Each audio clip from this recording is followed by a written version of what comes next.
اشرف بریته وخیر خلقه ابی القاسم محمد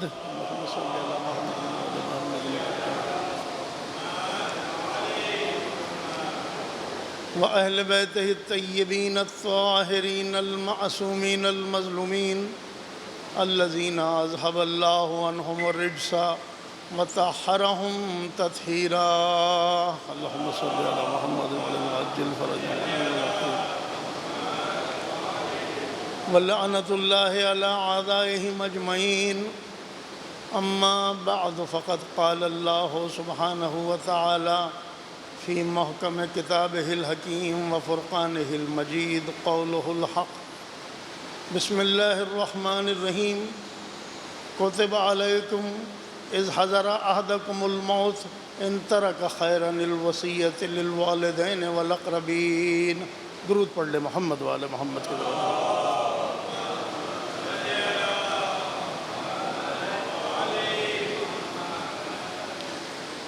سورہ مبارک بقرہ کی 180 نمبر آیت کی جو وصیت کے سلسلے میں ہے تلاوت کا شرف حاصل کیا۔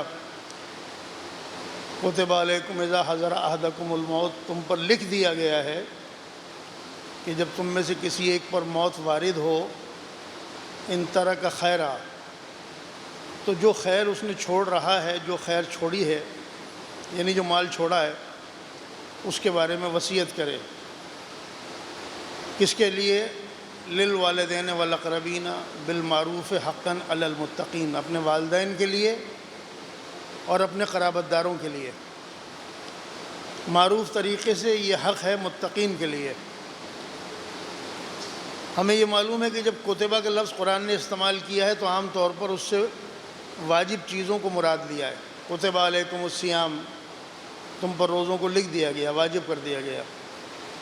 لیکن اس آیت کے لیے علماء تفسیر نے اور سب نے یہ بیان کیا کہ یہ آیت سورہ نساء کی جو میراث کے سلسلے کی آیت ہے اس سے پہلے نازل ہوئی ہے، اور میراث کے سلسلے میں جو آیتیں ہیں اس میں پروردگار عالم نے میراث کے سلسلے میں جو جس کا حق ہے اس کو تفصیل سے بیان کر دیا۔ اس لیے اب اس آیت میں جو یہ وجوب کی طرف دلالت کرنے والا لفظ ہے، یہ بہت زیادہ مستحب تاکیدی کی طرف دلالت کر جاتا ہے۔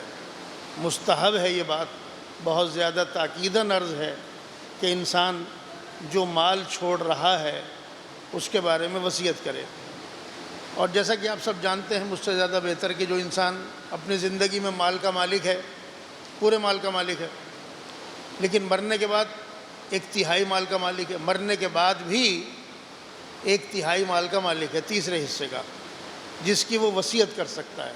پورے مال کا مالک نہیں ہے، مرنے کے بعد زندگی میں تو پورے مال کا مالک ہے، جس کو جو چاہے دے دے، لیکن یہ خیال رہے کہ جس کو جو چاہے دے دے میں بھی ایک ایسی تاکید چھپی ہوئی ہے، واقعہ بھی ہے کہ پیغمبر اکرم ختمی مرتبہ صلی اللہ علیہ وآلہ وسلم کے زمانے میں اللہم صلی علی محمد وعجل فرجہ،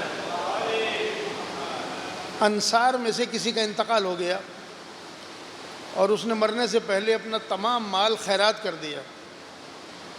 یہ تفسیر نمونہ میں دیگر تفاسیر میں یہ واقعہ موجود ہے۔ جب حضور کے علم میں بات آئی اور چھوٹے چھوٹے بچے تھے وہ بغیر مال کے چھوڑ دیے، تو حضور نے پوچھا کہ تم نے اس کے ساتھ کیا کیا؟ تو مسلمانوں نے، صحابہ کرام نے جواب دیا، ہم نے اس کو نماز پڑھ کر جو طریقہ کار ہے دفن کر دیا۔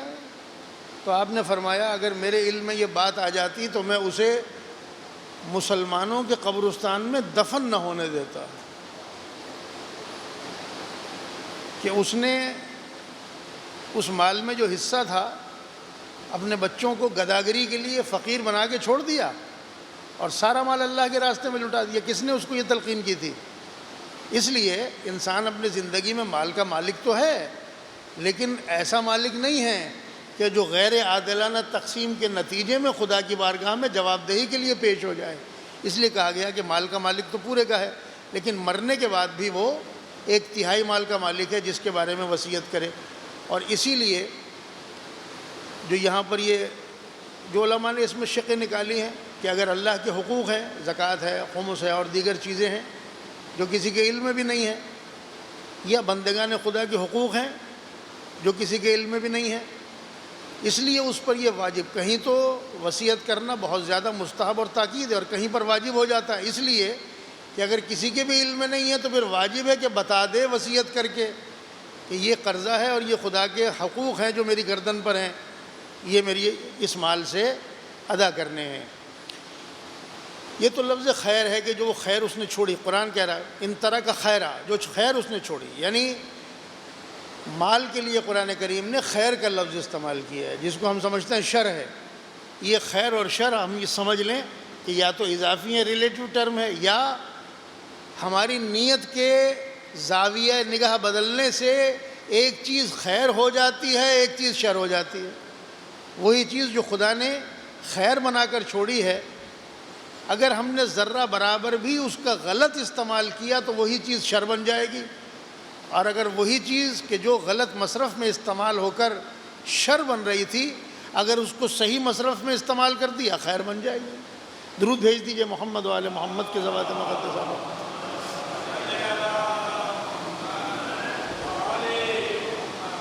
لیکن یہ لفظ جو ہے وصیت کا، یہ صرف مال کو چھوڑ کر اسی کی وصیت کرنے ہی کے لیے قرآن نے استعمال نہیں کیا، بلکہ اس لفظ کے جو علماء لغت ہیں انہوں نے اس کے مختلف معنی بیان کیے ہیں۔ عہد و پیمان کے معنی میں بھی آیا ہے، بہت زیادہ کسی چیز کے بارے میں تاکید کرنا ہو اس کے معنی میں بھی آیا ہے۔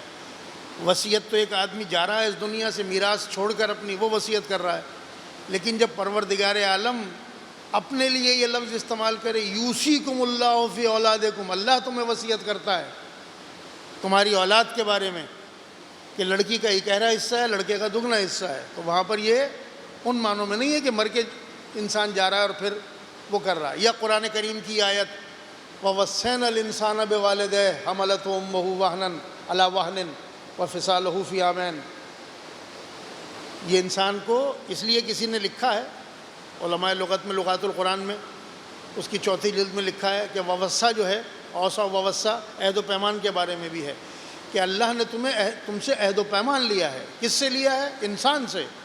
نہ مومن کا لفظ ہے، نہ متقی کا لفظ ہے، نہ مسلمان کا لفظ ہے، اللہ نے انسان سے یہ عہد و پیمان لیا ہے کہ اپنے ماں باپ کے ساتھ حسن سلوک کرنا، اور خاص طور پر ماں کے ساتھ کہ جس نے تکلیفوں کے ساتھ تمہیں پالا ہے، تمہارے بوجھ کو اٹھایا ہے۔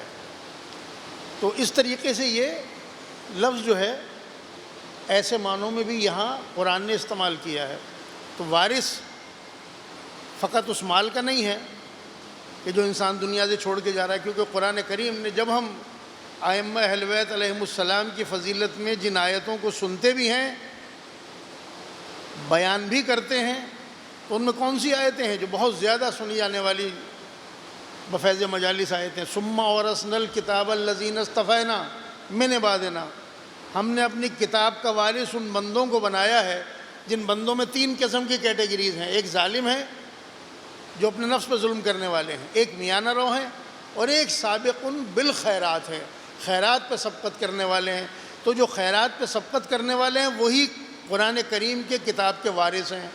تو اس لیے بہت پرانے علماء کے استدلال ہیں کہ وارث افضل ہے یا ورثہ افضل ہے؟ وارث افضل ہے ورثے سے، اس لیے کہ اگر وارث نہ ہو تو ورثہ جو ہے برباد ہو جاتا ہے۔ جو قرآن کریم کے علاوہ دیگر کتابیں آسمان سے نازل ہوئیں ان کے وارث دنیا سے چلے گئے، کتابوں میں تحریف ہو گئی، قرآن کریم میں تحریف نہ ہو سکی اس لیے کہ اس کا وارث ابھی زندہ بھی ہے، موجود بھی ہے۔ درود بھیج دیجئے محمد وآل محمد کے ذوات مقدسہ پر۔ اسی کے ساتھ ساتھ وَلَقَدْ كَتَبْنَا فِي الزَّبُورِ مِن بَعْدِ الذِّكْرِ إِنَّ الْأَرْضَ يَرِثُهَا مِنْ عِبَادِيَ الصَّالِحُونَ۔ اب جو بائبل سوسائٹی کی عہد نامہ قدیم و جدید چھپی ہوئی ہے اس میں بھی آپ دیکھ لیں یہ آیت موجود ہے کہ زبور جو ہے صحیفہ، اس میں جا کے دیکھ لیں یہی آیت یہی لکھی ہوئی ہے، اور قرآن کہہ رہا ہے کہ ہم نے زبور میں لکھ دیا ہے کہ اس زمین کے وارث صالح بندے ہوں گے۔ تو وصیت اور تاکید جو ہے یہ جناب ابراہیم کے لیے جو قرآن کریم کی آیتیں ہیں، سورہ بقرہ ہی کی آیتیں ہیں، 132، یہ 180 تھی، وہ 132 نمبر آیتیں ہیں۔ وَوَصَّى بِهَا إِبْرَاهِيمُ بَنِيهِ وَيَعْقُوبُ، جناب ابراہیم نے وصیت کی اپنی بیٹوں کو، اپنی اولاد کو، جناب یعقوب کو کیا وصیت کی کہ جب تمہیں موت آئے تو دیکھو مسلمان حالت میں مرنا۔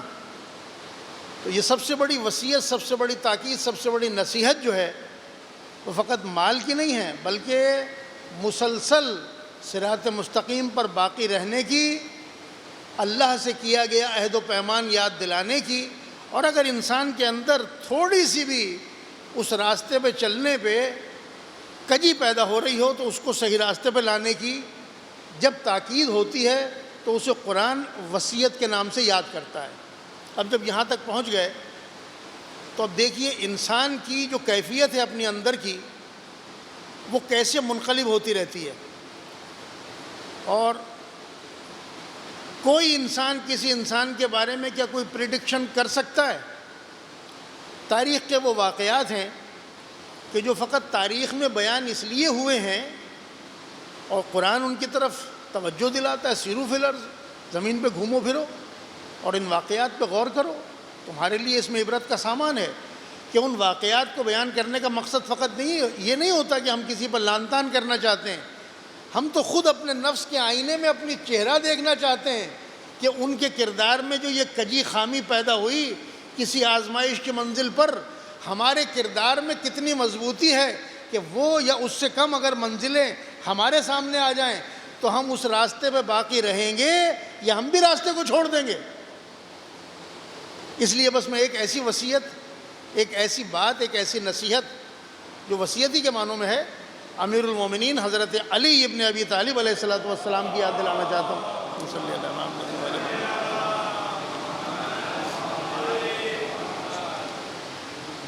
اب آپ دیکھیے زبیر ابن عوام، طلحہ و زبیر کا نام ہم نے بہت سنا ہے بچپن سے۔ یہ کون ہیں؟ یہ دو کردار ہیں کہ جو جنگ جمل کے بنیادی کردار ہیں، جو ام المومنین کو بصرے میں جنگ جمل کے لیے لانے والے ہیں۔ لیکن یہی وہ دو شخص ہیں کہ جو سب سے پہلے امیر المومنین کی بیعت کرنے والے ہیں۔ زبیر وہ ہیں کہ جو سقیفے میں امیر المومنین کی حمایت میں خلیفہ اول سے بات کرنے والے ہیں۔ یہی وہ ہیں کہ جب امیر المومنین کے گھر پہ حملہ ہوا ہے تو امیر المومنین کی طرف سے دفاع کرنے والے ہیں۔ یہ کون ہے؟ زبیر ابن عوام، پیغمبر اکرم ختمی مرتبہ صلی اللہ علیہ وآلہ وسلم کی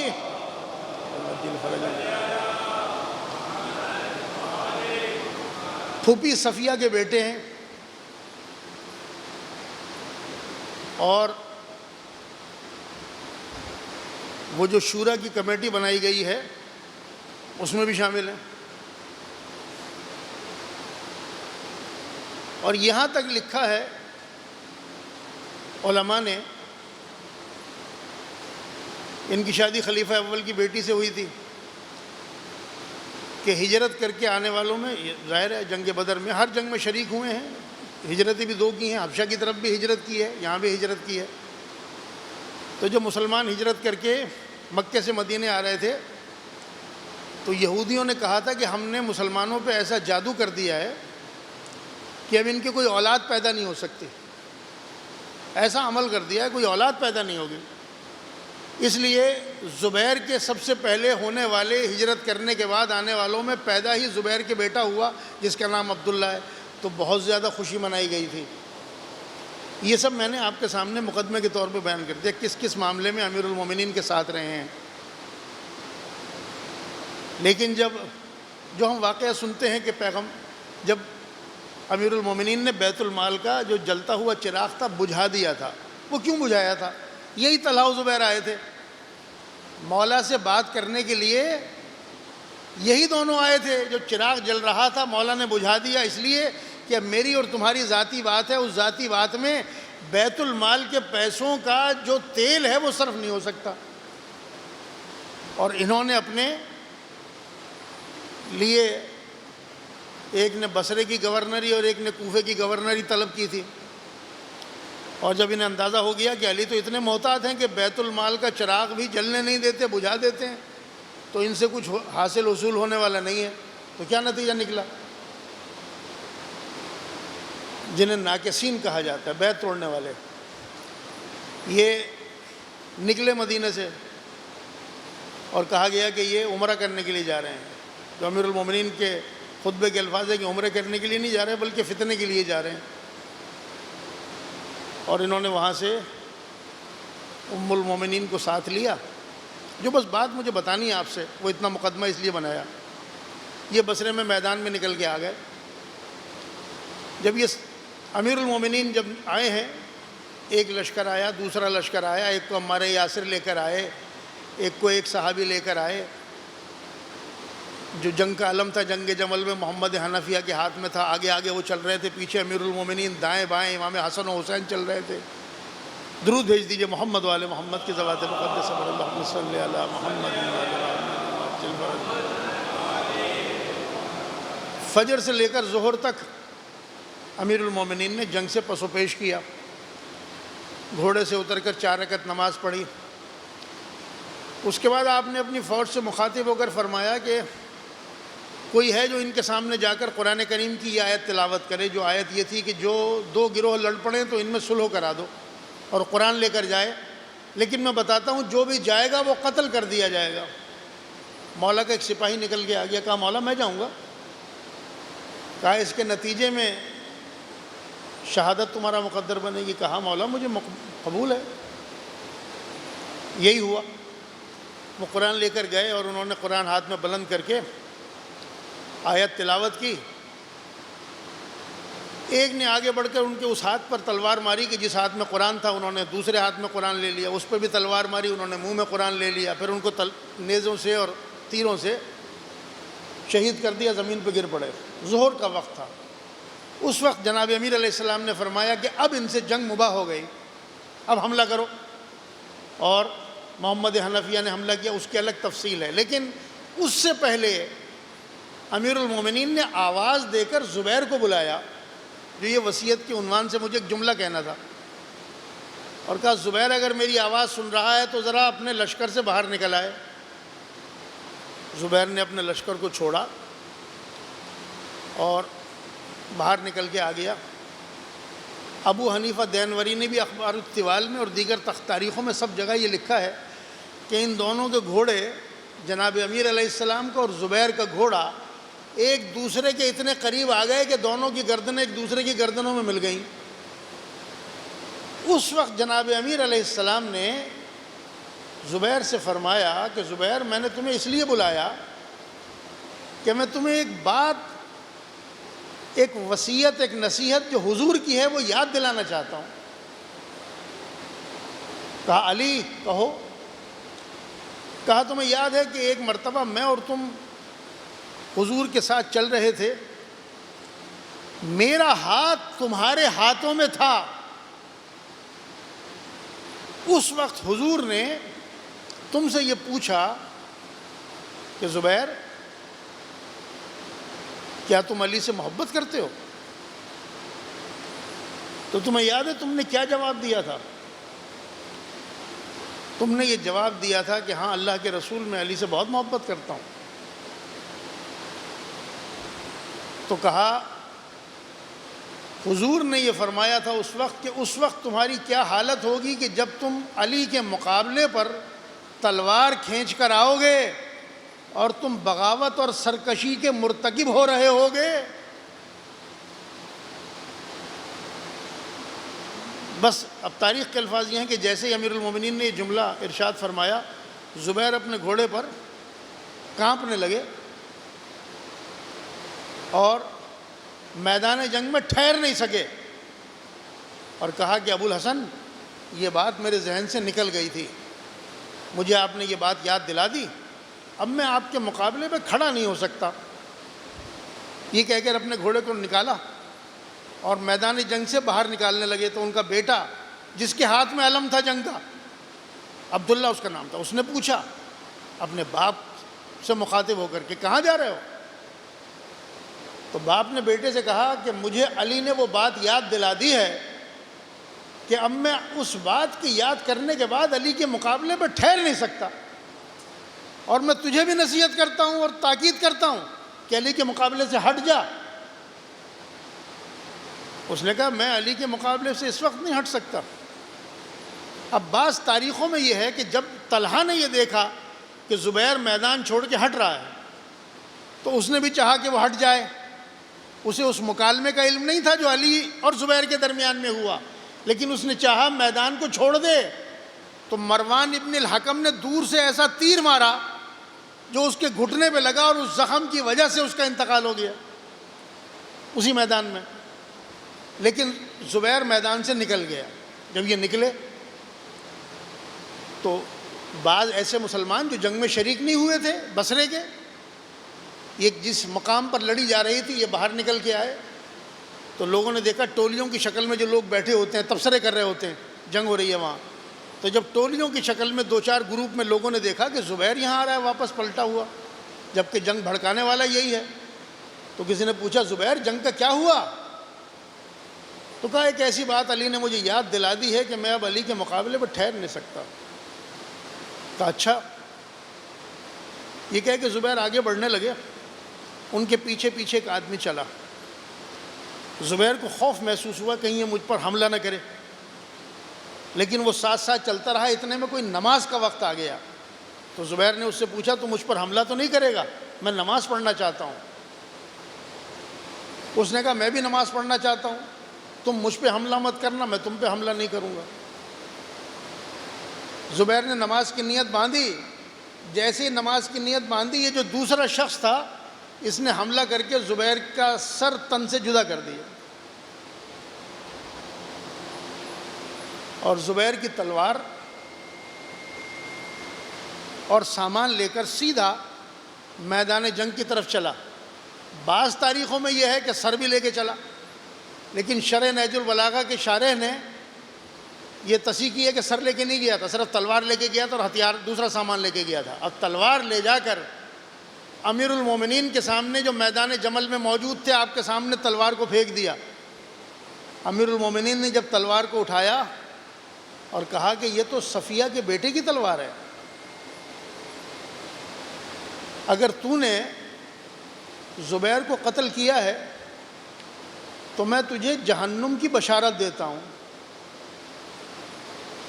جب یہ سنا تو اس نے کہا کہ ہم آپ کے دشمنوں کو قتل کر رہے ہیں اور آپ ہمیں جہنم کی بشارت دے رہے ہیں۔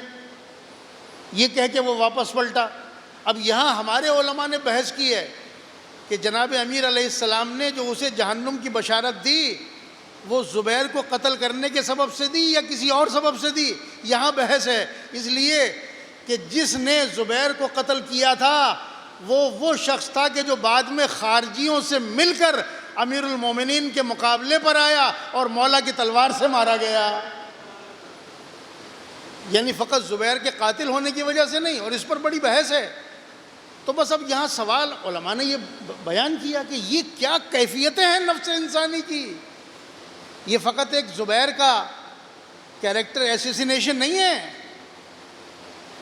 تاریخ میں جتنے بھی نام ہیں یہ کون سے مسائل ہوتے ہیں؟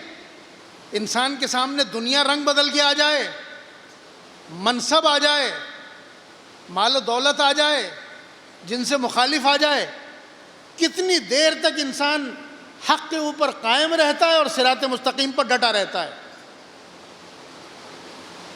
یعنی اتنے قریب افراد، بس وقت تمام ہو گیا، اور ایک ایک کا مطالعہ کریں، بڑے بڑے نام ہیں، بہت بڑے بڑے نام ہیں، اور اس کے بعد پھر عظمت کے ساتھ سر کو جھکا دے ان کی عظمت کے سامنے کہ جن کا نام امیر المومنین علی ابن ابی طالب ہے اور ہمارے ائمہ معصومین ہیں۔